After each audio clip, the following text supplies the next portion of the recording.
तुम्हें क्या नहीं है? अरे ये तुम्हारे लिए ये मिट्टी मेरी है। गोपियां कहते हैं कौन चिट्ठी जाता है? श्याम ही हमारो मन, श्याम ही हमारो मन, आजो याद हमें श्याम ही शिकार है। तो ये चिट्ठी लेके आया है वो नहीं जानती हमारे तो हर पल में हर जगह पर गोविंद बसा है। और वैसे आज जोधों ने देखा कि उदो सुदो है गयो सुन गोपी ने के बोल, प्रेम बजाई डुम डुडी और ज्ञान बजायो डोल। उद्धव के ज्ञान का खंडन किया और उद्धव हाथ जोड़ के खड़ा हो गया।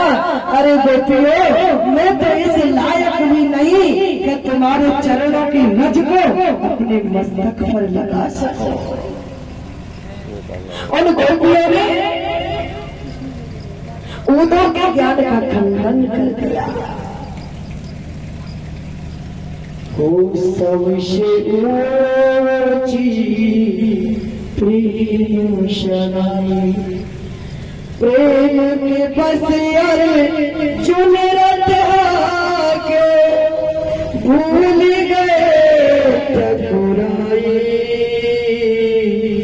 सबसे ऊंची प्रेम शराई, हो सबसे ऊंची प्रेम शराई। अच्छा प्रेम बड़ा है। वो तो हार करके कृष्ण के पास आया और कृष्ण से कहने लगा, कहो तुम तो 2 घंटे के कह के गए थे और 6 महीने में आया है। वो तो लौट कर देखा तो कृष्ण के साथ राधा है और राधा के साथ गोपियां हैं। उद्धव ने सोचा, उद्धव ने सोचा जब राधा से मिला तो राधा के पास कृष्ण था और कृष्ण से मिला तो कृष्ण के पास राधा है। हे गोविंद, ये लीला क्या है मैं जाने। कृष्ण कहने लगे, अरे उद्धव तू क्या जानता है, वो कमाल मानती है। तू क्या जानता है कृष्ण राधा से दूर रहेगा? क्या जानता है राधा कृष्ण से दूर रहेगी? क्योंकि राधा भक्ति है और कृष्ण तू कर ले भक्ति है, भक्ति में शक्ति है, भक्ति करने से ही तो मिल जाए मुक्ति है। हो पानी को बबूला मिल जाए वो पानी में, नर डूब के मर जाए चुल्लू भर पानी। नाय राम नाम लियो, नाय कृष्ण भजन कियो, तेरे भरी जवानी में नर डूब के मर जाए चुल्लू भर पानी। कहलायो माटी में मिल जाओ माटी में, एक दिन काया तेरी कस जाए काठी में। हो कुछ कमाई के ले जा रे, कुछ करके चला जा रे।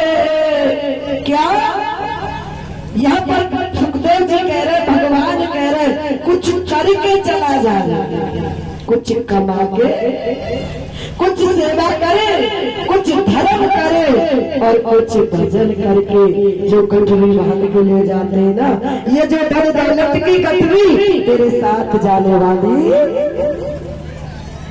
तेरे जाने के बाद श्वास रुकने के बाद इस काया को भी जो बड़ा बड़ा करता है ना, श्वास श्वास रुकी, जल्दी उतारो इसको। गद्दा भी बेकार, तेरी कमाई, तेरा गद्दा। जब तेरी श्वास रुकी तो तेरा ही परिवार कह रहा जल्दी गद्दे से नीचे उतार लो। कहाँ कपड़ा नहीं, कहाँ उतारते हैं? फूस पर। हमारे यहाँ जो फूस होता है ना, कुछ नहीं मिलता तुझे, फिर इस परिवार के लिए जीवन भर कमाता है। वो कुछ कमा के ले जा रे, कुछ करके चला जा रे, थोड़ी जिंदगानी में मर डूब के मर जा रे, चुचू भर पानी। हो सारो जीवन खोयो तन तेरा मेरी में, हो सारो जीवन खोयो तन खोटी चुगली में, हो भैया भैसन की साली में, हो नर डूबी के मर जा रे, चुचू भर पानी। कौन कहा जा रहा है? कभी भगवान का भजन नहीं किया, देखे पता नहीं, नई नई साड़ी पहन के रोज चलने लड्डू गोपाल लेके, है ना? जाने कितना कमा रही है और सचने में इतना कमा रही हो। हे ठाकुर, ये कमाई मुझे इतनी देना कि दिन और रात में सोऊं, ये कमाई देना तेरे भजन की। वो कमाई मत देना जो चोर आए और लूट के, ये भजन की कमाई देना। अच्छा चल भगवान ने बड़ा सुंदर किया। भगवान कहते उठो, जहाँ जहाँ माया होती है मैं नहीं देखता, राधा भक्ति है, कृष्ण शक्ति, अंतर नहीं है दोनों।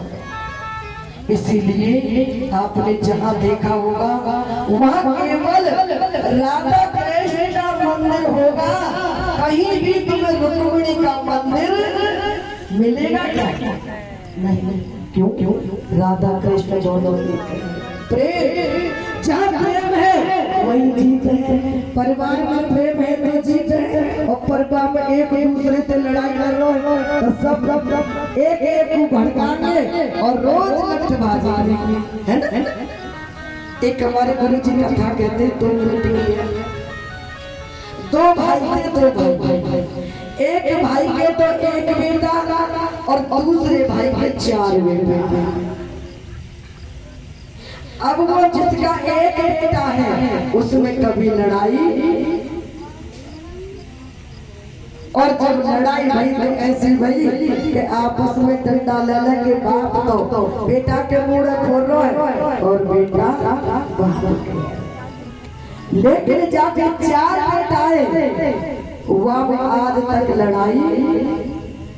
आज दूसरा भैया शाम को मुड़ फुलवा के पट्टी बांध के गए, भैया ये बता तेरे पास 4 बेटा और 4 भाऊ और 4 को परिवार, मैंने आज तक लड़ाई नहीं देखी, और देखे हो मेरा तो एक ही है। फिर भी जो ना कह रहा जी कंस है, जो कह रहा मेरा तो एक ही है, देखियो अब तो खूब बड़ोई क्यों नहीं होती? भगत जी ध्यान सुन लियो, लड़ाई क्यों नहीं होती? आज वो 4 बेटों का बाप बता रहा है कि भैया जब बेटा मूड की बराबर है जाए ना, सिर की बराबर है, तो वह बेटा तो चुप ही रहो, रोटी मिल जाए तो खा लो और ना मिले तो जैसे जाते प्रभु के गुण। भैया मैं तो ऐसे अपनी खोपड़ी है बच्चा, मैंने कम खाई है कम। अब वो कह रहा गम का होए क्या गम जी होए कि मैं आज 4 रुपए तो मेरा सिर अच्छा है और तेरा एक फोड़ो, ये गम हो सा। जिसने गम खाई है उसने सब कुछ खाया है, और जाने गम ना खाई ना, आज हम गम नहीं खाते तो या गद्दी पे काय को रहते सा। हमको तो ऐसे ऐसे खवाइए कि अगर चाहते ना तो जैसे जाते हो जाते, लेकिन नहीं सा। मीरा कहती है अरे मुझे जहर क्यों दे रहा है? अगर मैं अपनी मर्जी से जहर पीती तो मरती सा। मीरा अगर अपनी मर्जी से जहर पी जाती तो भगवान बचाने वाले, दुनिया जहर पिला रही है, मीरा पी रही है फिर भी मरी। प्रभु की भक्ति में सिवा अपमान के तुम्हें मान नहीं मिलेगा सा। प्रभु की भक्ति में अब तुम्हारे बारे में दुनिया में खूब जैसे चाकी में गेहूं पीसे बड़ी भगतानी बनी है ना। खसम को तो रोटी नहीं है, वो खसम रोटी खावे लायक हो बना। जरूरी थोड़ी सब रही खसम ऐसे हो रोटी मिले ताती ताती। अब रोटी मिल रही ऊपर डंडल जा रहे ऐसी आती आपको रोटी खा सकता नहीं, कम खाना पड़ेगा। जिसने कम को खा लिया उसने सब खा लिया। उसको फिर लड्डू भी मिलेंगे, जलेबी भी मिलेंगी, रोटी भी मिलेंगी। पापा जी पहले माता जी को दो, पापा जी को दो, और जब गम नहीं खाओगे ना भाड़ में डाल दो चूल्हे में। सुबह से शाम तक हमको चैन ना लगने ऐसे वो रोटी खा ले गम खा। बेटा जब बड़ा हो जाए, बहू आ जाए तो गम खा। जो चाबी बन रही है नारायण में, मैया बन रही है ना, अगर बहू आ गई हो तो दे दियो। अगर सुख पाना हो बांधी ना कहा लायो आटी में। पहले रुपया बांध कर आके बाबा, और आज तो चाबी बांध कर आके। पहले रुपया बांधे और तो चाबी लटक रही है, मिलने का वही लटक रही है। बांध रखी जय हो। हाँ जब जब दे दियो हो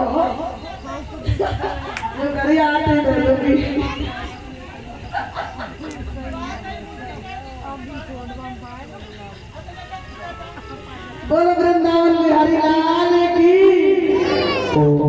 भाई यहाँ की बात नहीं सही है, सहमत है ना सब।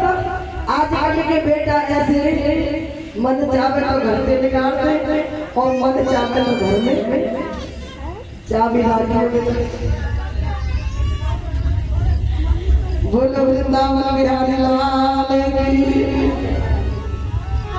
अच्छा ये बहुत ही सुंदर कर हमें चलते हैं और 10वें स्कंद में प्रवेश है। सुखदेव जी कहते राजन के अस्ति प्राप्तश्य कमयशि महिषी को भार दे। मृत भर दरे दुख्यावे संतोषम प्रतिग्रहम्।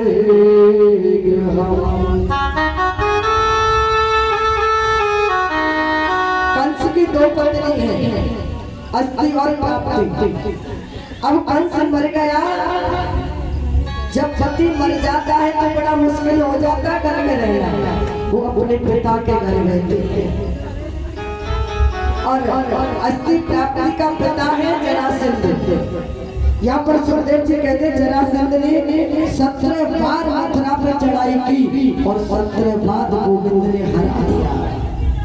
जब 18वीं बार चढ़ाई की तो ब्राह्मणों को बिठा दिया था पूजा पर। अगर मैं अब की बार युद्ध जीत जाऊंगा, ये जरासंध कह रहा है ब्राह्मणों से, अगर अब की बार युद्ध जीत जाऊंगा तो तुम्हें इतना धन दूंगा कि तुम्हें 7 जन्म कमाने की आवश्यकता। और चढ़ाई करके मथुरा पर जैसे चढ़ाई की, कन्हैया कहने लगे वो भैया चलो। क्यों? आज हम लड़ाई।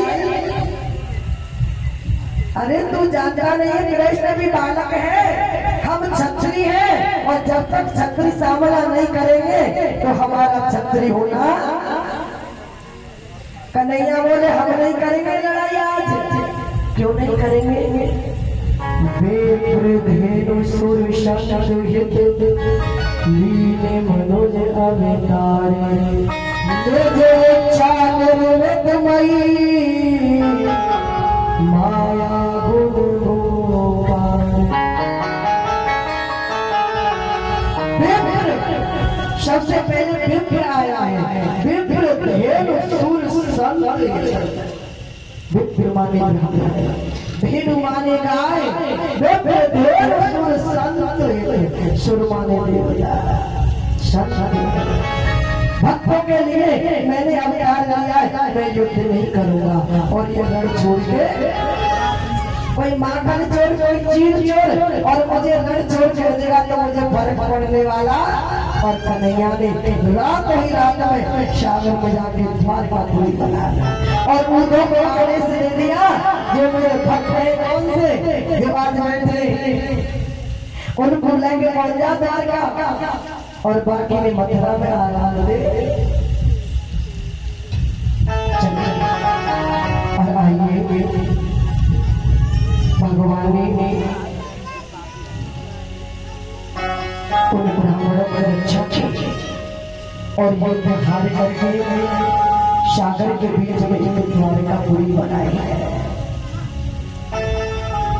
द्वारकाधीश का मंदिर मथुरा में, द्वारकापुरी सागर में। आज बलराम का विवाह रेवत नाम की पुत्री है रेवती, उसके साथ हुआ। बलराम जी 11 फुट के तो रेवती 21 फुट की। अब तो बेचारी शर्म के मारे संग ना चले, घर से ना निकले, कहा करे बेचारी।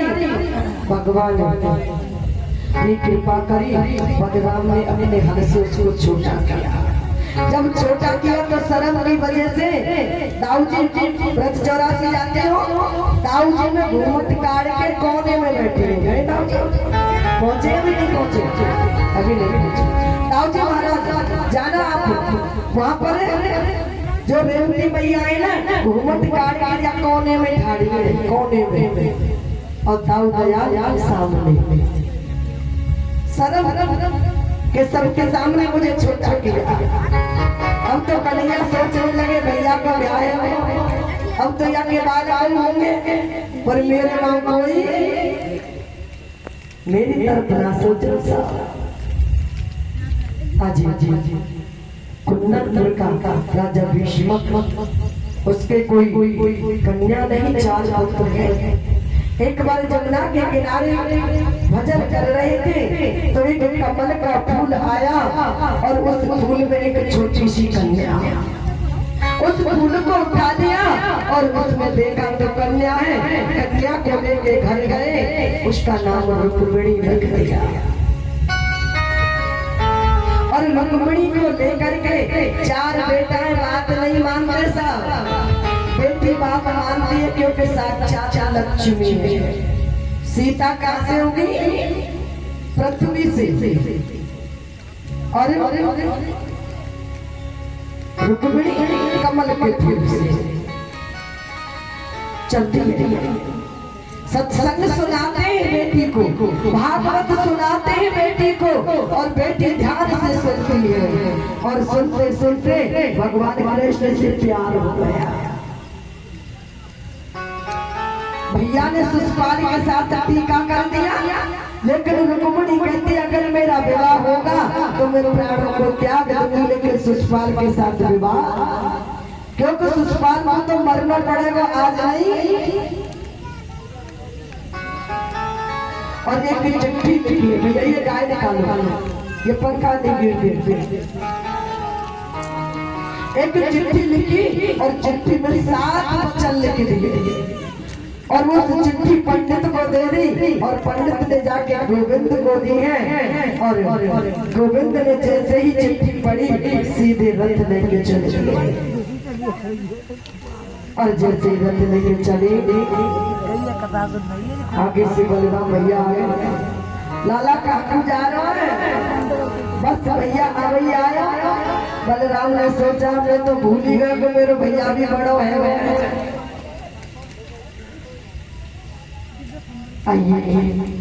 रुक्मिणी ने लिख दिया था कि मैं गौरा मैया के मंदिर में पूजा करने को आऊंगी, आप आना और मुझे ले जाना। समय का अभाव है। आइए रुक्मिणी मंगल की ओर चलते हैं। बोलो वृंदावन बिहारी लाल की जय हो, शंकर भगवान की जय हो, जय जय श्री राधे, जय जय श्री राधे। एक भजन है, उस बीच में सबके हाथों में कंगन रात को ले आया रुक्मिणी को। सबके हाथों में कंगन होने चाहिए और सबके हथेली पर सीधे हाथ के मेहंदी कन्यादान करने के लिए भगवान का कन्यादान आप करोगे। आज जय श्री राम, जय श्री राम। आज रुक्मिणी ने बड़ा सुंदर श्रृंगार किया और सखियों से कह दिया, आओ सखियों मेरे मेहंदी लगा दो, मुझे श्याम सुंदर आज रुक्मिणी सज रही है संसार के पति से मिलने के लिए और हम सजने संसार के पति के लिए। जो संसार का पति होता है उसको जाना होता है और यहाँ रुक्मिणी सज रही है संसार के पति के लिए जिसने हम सबको बनाया, उसके लिए सज रही है। आइए रुक्मिणी के साथ साथ हम भी मन से भाव से और 2 मिनट चलेंगे। रुक्मिणी का सुंदर श्रृंगार हो रहा है, आप भी करोगे अपना श्रृंगार।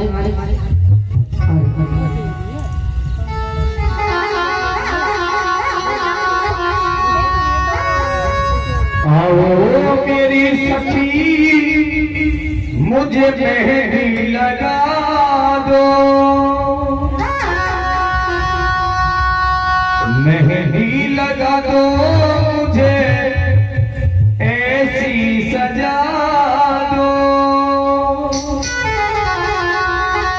मुझे श्याम सुंदर की दुल्हन बना दो, मुझे श्याम सुंदर की दुल्हन बना दो, मुझे श्याम सुंदर की दुल्हन बना दो।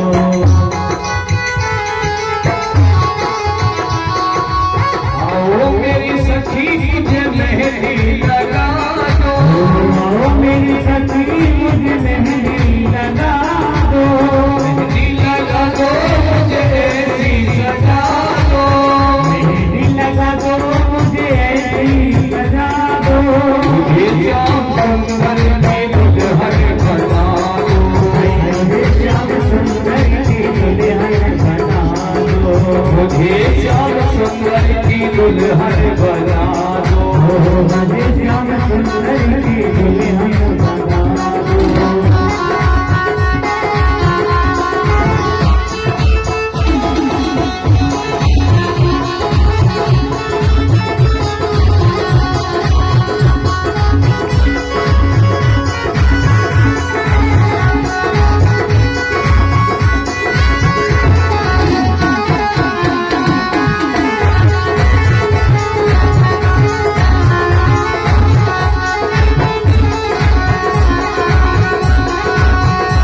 सत्संग में मेरी बात चलाई, सत्संग में मेरी बात चलाई, सत्संग में मेरी बात चलाई,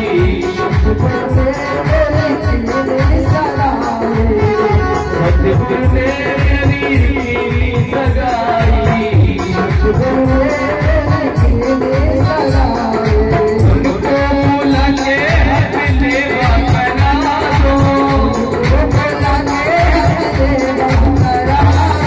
मुझे श्याम सुंदर की दुल्हन बना दो, मुझे श्याम सुंदर की दुल्हन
रंग लाए छूटे ऐसी गुरु दूर जो रंग लाए छूटे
रुक्मिणी मैया ने बड़ा सुंदर पूजन किया।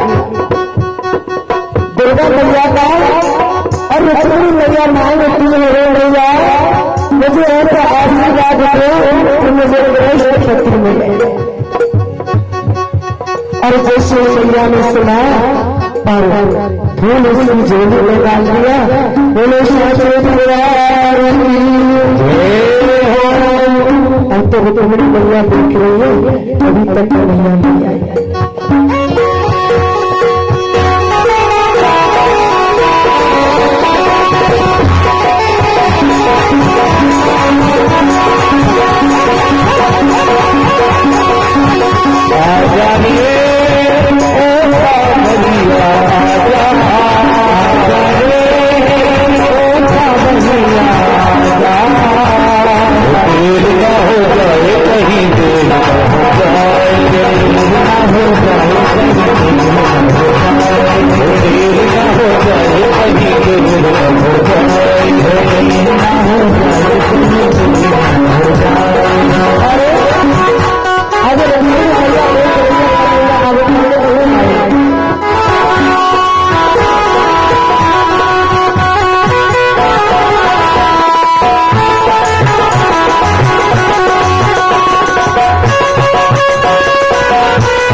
सभी सैनिक देखते रहे, देखे इसका दुपट्टा कैसा है, अरे इसका मुकुट कैसा है, अरे इसकी मुरली, इसकी मुस्कान और आए प्यार का धीस और रुक्मिणी का हाथ पकड़ के रख कर चढ़ा कर चले। बोले प्यार का धीस भगवान की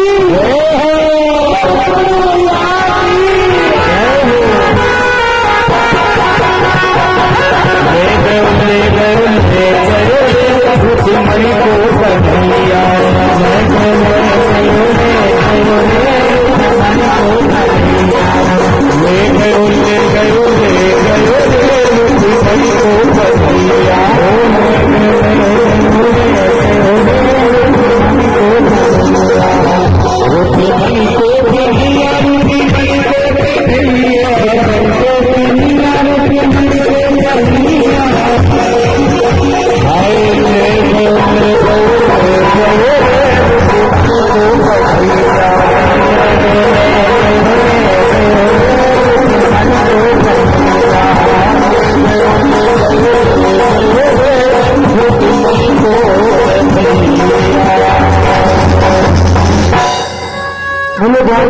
भगवान की लक्ष्मी मैया की जय हो।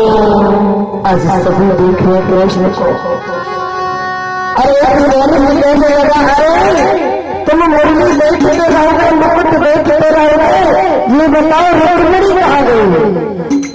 और रुक्मिणी को तो कन्हैया मिल गई।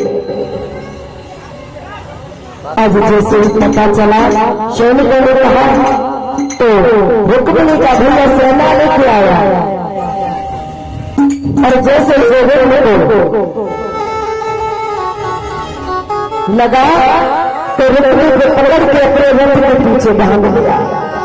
रुक्मिणी कहती है स्वामी भैया को मार के मुझे ले जाओगे तो संसार का अपने से हो जाएगा, इसलिए इसको मारो मत। तो भगवान कृष्ण ने और रुक्मिणी के भैया को रथ के पीछे बांध दिया। बलराम जी आए हैं, उनको छुड़वाया और रुक्मिणी को लेकर के कुंडलपुर गए हैं और कुंडलपुर जाकर के रुक्मिणी के पिता भीष्मक ने अपनी पत्नी के साथ बड़ा सुंदर रुक्मिणी और कृष्ण का कन्यादान किया। आइए पहले